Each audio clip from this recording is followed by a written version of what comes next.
चलित आईपीएल प्रथम super over मुकाबिला रे दिल्ली कैपिटल्स विजयर मीठा मीठा स्वाद चाखी राजस्थान को उत्कंठापूर्ण भाव हराई देछि। बुधवार यह उत्थान पतन भरा मुकाबिला रे दिल्ली प्रथमे 5 विकेट रे 188 रन करथिला। परे 189 रन विजय लक्ष्य नहीं बैटिंग करथिबा राजस्थान पक्षरु अधिनायक संजू सैमसन और युव तारका यशस्वी जयसवाल प्रथम विकेट रे 61 रन जोड़ी दृढ़ मूलदुआ पकाइथिले।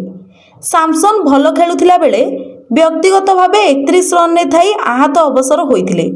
जयसवाल किंतु एकाग्रता न हराई उपयोगी अर्धशतक पूरण करि नैथिले। परे नीतीश राणा और ध्रुव जुरेल को द्रुत और दायित्ववान बैटिंग पाई राजस्थान विजय द्वार देश में पहुंची जाइथिला। शेष ओभर मैच नाटकीय मोड़ नैथिला। शेष बॉल रु विजय पाई 2 रन दरकार थिबा बेले ध्रुव जुरेल को मात्र 1 रन करि पारिथिले। द्वितीय रन नेला बेले रन आउट हो जाइथिले, जहा फल रे राजस्थान 4 विकेट रे 188 रन करिथिबारु मैच सुपर ओभर को जाइथिला।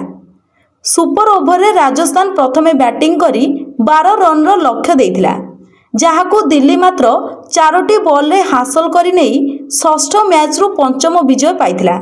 अन्य पक्षरे राजस्थान सप्तम मैच रु पंचम पराजय वरण करिथिला। Bureau report, public media.